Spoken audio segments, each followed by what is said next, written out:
Good morning વિદ્યાર્થી મિત્રો. ધોરણ 6 પાર્ટ બી. પાર્ટ બીમાં વિદ્યાર્થી મિત્રો પાઠ 6. પાઠ 6 છે મૌર્ય યુગ, ચંદ્રગુપ્ત અને સમ્રાટ અશોક.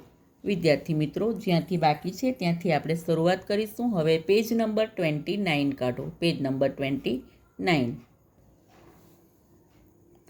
જુઓ વિદ્યાર્થી મિત્રો, આપણે લાસ્ટ વિડીયોમાં બિંદુસાર વિશે માહિતી મેળવી. કોના વિશે માહિતી મેળવી? આપણે બિંદુસાર વિશે માહિતી મેળવી. હવે આપણે બિંદુસારના પુત્ર સમ્રાટ અશોક વિશે વિસ્તૃત માહિતી મેળવીશું.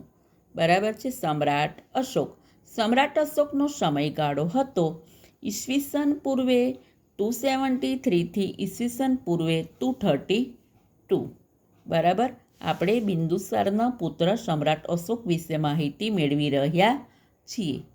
પિતા બિંદુસારના મૃત્યુ પછી મોટા ભાઈ સુસીમ, તો અશોકનો મોટો ભાઈ કોણ હતો? સુસીમ. મોટા ભાઈ સુસીમ અને બીજા સાવકા ભાઈઓ સાથે થયેલા સંઘર્ષને કારણે ગાદીએ આવ્યાના કેટલા વર્ષ બાદ? તો 4 વર્ષ બાદ રાજધાની પાટલીપુત્રમાં અશોકનો રાજ્યાભિષેક થયો હતો. બરાબર છે. રાજ્યાભિષેક એટલે અશોકને રાજા બનાવ્યો વિધિસર રીતે. રાજ્યાભિષેક થયા બાદ અશોકે પિતા તરફથી, અશોકના પિતા કોણ હતા? બિંદુસાર. તો રાજ્યાભિષેક થયા બાદ અશોકે પિતા તરફથી વારસામાં મળેલ રાજ્ય વિસ્તારમાં વધારો કર્યો. બરાબર છે. તેના શિલાલેખમાં, અશોકના શિલાલેખમાં જણાવ્યા મુજબ અશોકનું સામ્રાજ્ય વાયવ્ય સરહદે આવેલા, પાકિસ્તાન દેશ આવે ને એ બાજુ, વાયવ્ય સરહદે આવેલા કંદહાર અને પેશાવરથી ઉત્તર ભારતમાં નેપાળ, ભારતના પડોશી દેશ છે નેપાળ સુધી અને દક્ષિણે મૈસૂર, હાલનું કર્ણાટક સુધી, એ ઉપરાંત પશ્ચિમે ગુજરાત, સૌરાષ્ટ્ર સુધી, પૂર્વમાં હાલનું બિહાર રાજ્ય, મગધ સુધી અને કલિંગ એટલે હાલનું કયું આપણું ભારતનું રાજ્ય? ઓડિશા. આપણે એકવાર નકશામાં હું આ વાંચન કરાવીશ. ફેલાયેલું હતું. જુઓ વિદ્યાર્થી મિત્રો, સમ્રાટ અશોક વિશે આપણે ફરી એકવાર જોઈએ. સમ્રાટ અશોક જે બિંદુસારનો પુત્ર હતો, તો સમ્રાટ અશોકે એના પિતા બિંદુસારના મૃત્યુ પછી મોટા ભાઈ સુસીમ અને બીજા સાવકા ભાઈઓ સાથે થયેલા સંઘર્ષને કારણે ગાદીએ આવ્યાના 4 વર્ષ બાદ રાજધાની પાટલીપુત્રમાં અશોકનો રાજ્યાભિષેક થયો હતો. રાજ્યાભિષેક થયા બાદ અશોકે પિતા તરફથી વારસામાં મળેલ રાજ્ય વિસ્તારમાં વધારો કર્યો. તેના શિલાલેખમાં, અશોકના શિલાલેખમાં જણાવ્યા મુજબ તેનું સામ્રાજ્ય વાયવ્ય સરહદે આવેલા કંદહાર અને પેશાવરથી ઉત્તર ભારતમાં નેપાળ સુધી, દક્ષિણે ક્યાંથી ક્યાં સુધી? તો દક્ષિણે હાલનું કર્ણાટક, મૈસૂર સુધી, પશ્ચિમે ગુજરાત, સૌરાષ્ટ્ર સુધી, પૂર્વમાં મગધ, હાલનું બિહાર, કલિંગ, હાલના ઓડિશા સુધી ફેલાયેલું હતું. હવે આપણે જોઈએ વિદ્યાર્થી મિત્રો, બીજો ટોપિક જોઈએ, કલિંગનું યુદ્ધ અને અશોકનું હૃદય પરિવર્તન. બરાબર છે. તો કલિંગ આપણે ઉપર જોઈ ગયા, જે આપણું અત્યારે ભારતનું હાલનું ઓડિશા રાજ્ય છે. બરાબર છે. તો એ કલિંગ સુધી અશોકનું સામ્રાજ્ય ફેલાયેલું હતું. તો અશોકે કલિંગનું યુદ્ધ કર્યું અને અશોકના હૃદયમાં પરિવર્તન આવ્યું. શું પરિવર્તન આવ્યું? યુદ્ધમાં શું થયું હશે? તમને જાણવામાં ઇન્ટરેસ્ટ છે ને? મજા આવશે ને કે ભાઈ કલિંગના યુદ્ધમાં અશોકે શું કર્યું હશે? અશોકના હૃદયમાં શું પરિવર્તન આવ્યું હશે? ચાલો વિદ્યાર્થી મિત્રો, આપણે નવો ટોપિક ભણીએ છીએ, કલિંગનું યુદ્ધ અને અશોકનું હૃદય વર્તન. મગધની પડોશમાં આવેલ કલિંગ એટલે કે આપણા ભારત રાજ્યનું હાલનું ઓડિશા રાજ્ય નંદ રાજાઓના સમયમાં, કયા રાજાઓના સમયમાં? નંદ રાજાઓના સમયમાં મગધ સામ્રાજ્યનો જ એક ભાગ હતું. ફરીથી એ વાક્ય હું વાંચું છું વિદ્યાર્થી મિત્રો. મગધની પડોશમાં આવેલ કલિંગ એટલે કે હાલનું ઓડિશા નંદ રાજાઓના સમયમાં મગધ સામ્રાજ્યનો જ એક ભાગ હતું. પરંતુ મૌર્ય શાસનની સ્થાપના સમયે તે સ્વતંત્ર થઈ ગયેલું કલિંગને ફરીથી મગધ સામ્રાજ્યનો ભાગ બનાવવાની મહત્વાકાંક્ષા કોને હતી? અશોક રાજાને હતી. તો મહત્વાકાંક્ષા ઈચ્છા રાખનાર અશોકે પોતાનો રાજ્યાભિષેક થયો પછીના 8મા વર્ષે, કયા વર્ષે? 8મા વર્ષે કલિંગના રાજા કોણ હતા? જયંતની સામે રાજા અશોકે યુદ્ધ જાહેર કર્યું અને આ યુદ્ધમાં અશોકનો વિજય થયો. કયા યુદ્ધમાં અશોકનો વિજય થયો? કલિંગના યુદ્ધમાં અશોકનો વિજય થયો. આપણે પેરેગ્રાફ વાંચીશું, બરાબર? તો તમને યાદ રહેશે. કલિંગનું યુદ્ધ અને અશોકનું હૃદય પરિવર્તન.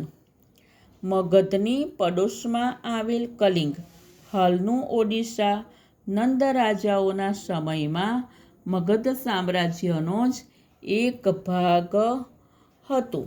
પરંતુ મૌર્ય શાસનની સ્થાપના સમયે તે સ્વતંત્ર થઈ ગયેલું. કલિંગને ફરીથી મગધ સામ્રાજ્યનો ભાગ બનાવવાની મહત્વાકાંક્ષા રાખનાર અશોકે રાજ્યાભિષેક પછીના 8મા વર્ષે કલિંગના રાજા જયંતની સામે યુદ્ધ જાહેર કર્યું અને આ યુદ્ધમાં અશોકનો વિજય થયો અને જયંતનો પરાજય થયો. હવે આપણે નેક્સ્ટ પેરેગ્રાફ સમજીશું. યુદ્ધમાં વિજય મેળવ્યા બાદ યુદ્ધભૂમિ અને નગરમાં, શહેરમાં ફરતા અશોકે બધે જ શું થયું? તમને ખબર છે કે યુદ્ધનું પરિણામ ક્યારેય સારું હોતું નથી. યુદ્ધ તો પૂરું થઈ ગયું, અશોકની જીત તો થઈ, પરંતુ યુદ્ધમાં વિજય મેળવ્યા બાદ યુદ્ધભૂમિ અને નગરમાં ફરતા અશોકે બધે જ શું જોયું? તો દુઃખ અને શોકનું વાતાવરણ જોયું કે બધા ખૂબ જ દુઃખી હતા. પોતાના સ્વજનો મૃત્યુ પામ્યા હોવાથી બધા શોકમાં હતા, બરાબર છે? તો દુઃખ અને શોકનું વાતાવરણ અશોકે જોયું. એ નગરમાં ફર્યો. યુદ્ધમાં થયેલ પુષ્કળ નુકસાન થયું હતું. યુદ્ધમાં થયેલ ખુવારી અશોકે જોઈ. પછી અશોકે શું જોયું? સ્ત્રીઓ અને બાળકોને રડતા જોયા. કેટલીક સ્ત્રીઓના પતિઓ મૃત્યુ પામ્યા હતા, બાળકો અનાથ બની ગયા હતા, બરાબર છે? બાળકોને રડતા જોઈને કલિંગ પર મેળવેલી જીતનો આનંદ ઓસરી ગયો.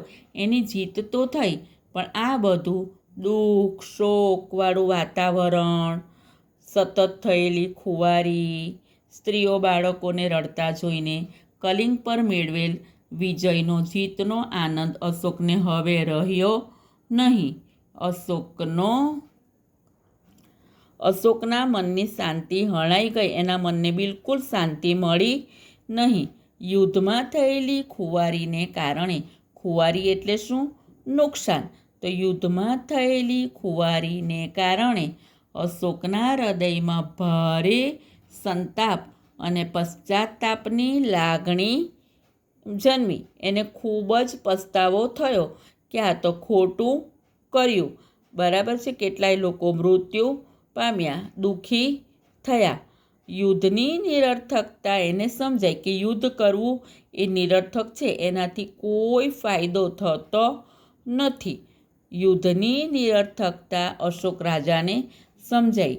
એના કારણે કલિંગનું યુદ્ધ તેના જીવનનું કયું યુદ્ધ બની ગયું? અંતિમ યુદ્ધ બની ગયું. તમને વિધાન સમજાવો બી પૂછાય કે કલિંગનું યુદ્ધ અશોકના જીવનનું અંતિમ યુદ્ધ બની ગયું. વિધાન સમજાવો પ્રશ્ન પણ પૂછાય. સાથી એનું અંતિમ યુદ્ધ બની ગયું. બરાબર છે. એ ઉપરનો પેરેગ્રાફ આપણે જવાબમાં લખવાનો. બૌદ્ધ સાધુ ઉપગુપ્તના ઉપદેશથી અશોકે શાસ્ત્રનો શું કર્યો? ત્યાગ કર્યો. કોના ઉપદેશથી અશોકે શસ્ત્રોનો ત્યાગ કર્યો? તો બૌદ્ધ સાધુ ઉપગુપ્તના ઉપદેશથી અશોકે શસ્ત્રોનો ત્યાગ કરી શાસ્ત્રોનું શરણ લીધું. પછી એણે શાસ્ત્રો પુસ્તકો એનું શરણ લીધું. બૌદ્ધ ધર્મ અંગીકાર કરી. અંગીકાર એટલે સ્વીકાર. તો રાજા અશોકે બૌદ્ધ ધર્મ અંગીકાર કરી. અશોક રાજદ્વારી પુરુષમાંથી, એ રાજા હતો તેમાંથી એ ધાર્મિક બની ગયો. ધર્માનુરાગી અશોક બની ગયો. રાજામાંથી એ ધાર્મિક બની ગયો. એને ખૂબ દુઃખ થયું હતું. અશોક પહેલો એવો શાસક હતો કે જેણે શિલાલેખો દ્વારા પોતાનો સંદેશો પ્રજા સુધી પહોંચાડવાનો પ્રયત્ન કર્યો. તો કયા રાજાએ શિલાલેખો દ્વારા પોતાનો સંદેશો પ્રજા સુધી પહોંચાડવાનો પ્રયત્ન કર્યો હતો? રાજા અશોકે. અશોકના મોટા ભાગના અભિલેખોની ભાષા કઈ હતી? પ્રાકૃત. અને લિપિ કઈ હતી? ભાષા પ્રાકૃત અને લિપિ કઈ હતી? બ્રાહ્મી લિપિ હતી. કઈ લિપિ હતી? બ્રાહ્મી લિપિ હતી. ચાલો વિદ્યાર્થી મિત્રો, આપણે બીજો પેરેગ્રાફ કલિંગનું યુદ્ધવાળો વાંચી લઈએ. મારી સાથે વાંચો. બરાબર છે. અને તમને સમજશો તો મજા આવશે. પાઠ તો વાંચવાનો જ. યુદ્ધમાં વિજય મેળવ્યા બાદ યુદ્ધભૂમિ અને નગરમાં ફરતા અશોકે બધે જ દુઃખ અને શોકનું વાતાવરણ જોયું. યુદ્ધમાં થયેલ ખુવારી અને સ્ત્રીઓ બાળકોને રડતા જોઈને કલિંગ પર મેળવેલી જીતનો આનંદ ઓસરી ગયો.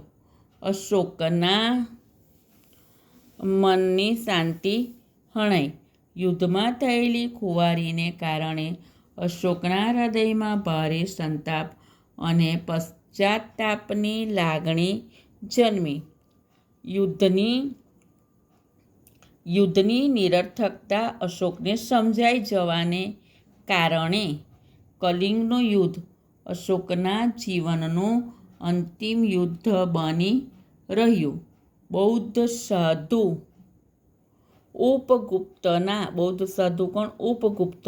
ઉપગુપ્તના ઉપદેશથી અશોકે શસ્ત્રોનો ત્યાગ કરી શાસ્ત્રોનું શરણું લીધું. બૌદ્ધ ધર્મ અંગીકાર કરી એટલે અશોકે બૌદ્ધ ધર્મ સ્વીકારી. અશોક રાજા હતો. એ રાજદ્વારી પુરુષમાંથી એ ધાર્મિક ધર્માનુરાગી અશોક બની ગયો. અશોક પહેલો એવો શાસક હતો જેણે શિલાલેખો દ્વારા પોતાનો સંદેશ પ્રજા સુધી પહોંચાડવાનો પ્રયત્ન કર્યો. અશોકના મોટાભાગના અભિલેખોની ભાષા પ્રાકૃત અને લિપિ કઈ છે? તો લિપિ બ્રાહ્મી છે. બરાબર. ચાલો વિદ્યાર્થી મિત્રો, અહીં હું તમારું પાર્ટ બી પૂરું કરું છું.